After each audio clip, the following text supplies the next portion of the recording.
O alarmante branqueamento dos corais do mundo cresceu a ponto de afetar 84% dos recifes oceânicos, no evento mais intenso do tipo já registrado. O anúncio é da Iniciativa Internacional para os Recifes de Coral. Este é o quarto evento global de branqueamento desde 1998. Vale lembrar que aproximadamente 25% de todas as espécies marinhas vivem, se alimentam ou se abrigam nos recifes de coral. Bom, quem chega para fazer uma análise é o Rômulo Sampaio, que é professor de Direito Ambiental da FGV Direito Rio. Professor, boa tarde, seja muito bem-vindo ao Conexão. Boa tarde, obrigado por me receber aqui. É um prazer estar com vocês aqui de novo. A gente que agradece demais, professor. Olha, é um dado muito alarmante, né? E a gente vê que realmente já impacta uma área gigantesca. Que impacto a gente pode ter nos oceanos? Já está tendo hoje? E quais seriam os impactos no futuro, hein? Eu acho que esse é mais um tópico, né, ligado às projeções que se fazem sobre os efeitos do aumento da temperatura no planeta, né? É claro que os recifes de coral são ativos bastante sensíveis e os oceanos em si são responsáveis por absorver boa parte desse calor. E boa parte desse calor que os oceanos absorvem está no hemisfério sul. Né, há dados que mostram que 75% do calor absorvido pelos oceanos está no hemisfério sul, que é onde nós temos também os grandes ativos de coral. E como vocês já noticiaram na matéria, os corais são essenciais para uma porcentagem bem relevante da vida marinha. Então, com esse impacto, as projeções são bastante preocupantes, porque isso pode ter impactos também em cadeias econômicas importantes, como, por exemplo, da pesca, e pode ter efeitos também imprevisíveis de perda de biodiversidade marinha, que pode afetar também toda uma cadeia, né, que depende desses corais no planeta. Pois é, e não dá para esperar, né, professor? O que os países precisam fazer para evitar realmente que esse problema se agrave ainda mais? O que é preciso fazer hoje? Há diversas iniciativas em cursos, né? Quando a gente fala em proteção de corais, e a gente pode ressaltar algumas, né? Tentativas de restaurar recifes de corais, né? De forma artificial, ou, através de bancos genéticos. Então a gente tem visto isso na Flórida, em alguma medida também na Austrália, em alguns outros países.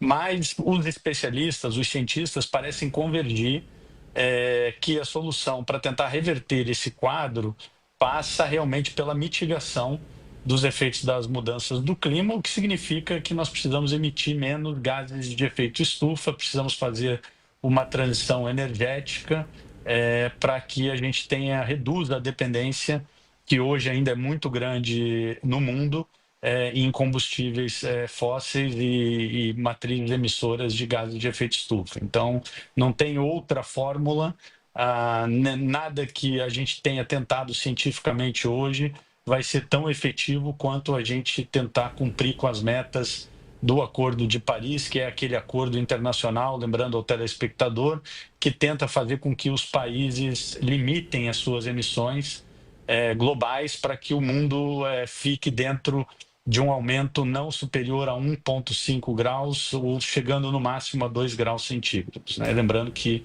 o próximo encontro dessa conferência vai ser no Brasil, em Belém. Então, há uma grande expectativa para que os países consigam avançar nesses esforços de mitigação. Pois é, né? A gente, nossa, vai acompanhar com certeza de perto a COP30 em Belém. Agora, professor, a gente vê tantos desafios do ponto de vista ambiental, de a gente tentar diminuir os danos que já causamos ao meio ambiente, né? Qual é a sua análise sobre ações práticas e discurso? Os países ainda ficam muito no discurso e fazem pouco, principalmente os que mais poluem. Qual que é a sua análise, professor?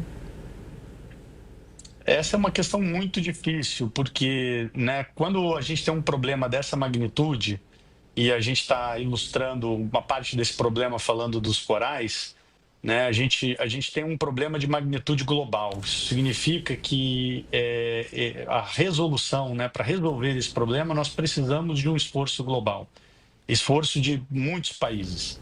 E muitos países, principalmente os mais desenvolvidos, têm grandes dificuldades em avançar, porque mitigação de emissão de gás de efeito estufa significa mexer na forma de vida que é muito cara para muitos desses países. Significa uma redução drástica de emissões decorrentes de geração de energia, de combustíveis fósseis. Então, politicamente, são temas muito sensíveis. E na esfera internacional, pela falta de um direito, né, que produza sanções efetivas contra países que não cumpram com as suas metas, nós ficamos ainda extremamente dependentes da cooperação, né? E essa cooperação apela muitas vezes para o sentimento de que precisamos fazer algo, né?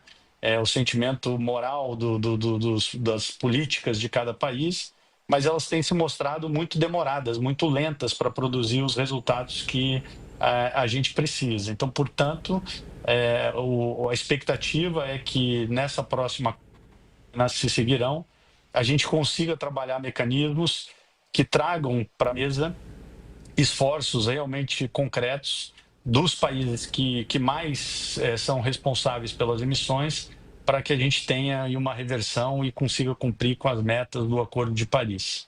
Até porque, né, professor, preservar é muito melhor do que ter que correr atrás do prejuízo, né?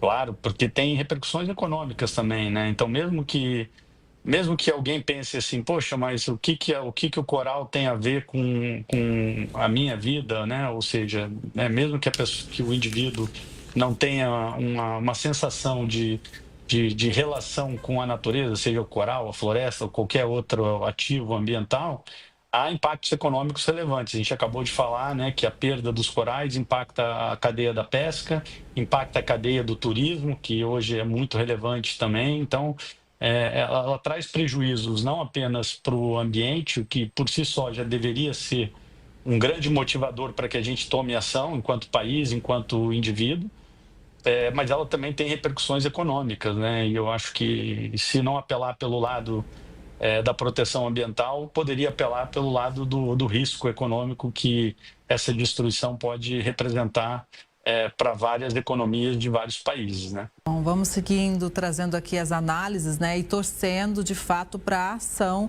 dos governantes, né, dos países que todo mundo mora num só lugar, né? Não tem como a gente ficar mudando de planeta, não. Professor, muito obrigada, viu, pela análise. Uma boa tarde. Imagina, eu que agradeço e fico sempre à disposição. Uma boa tarde.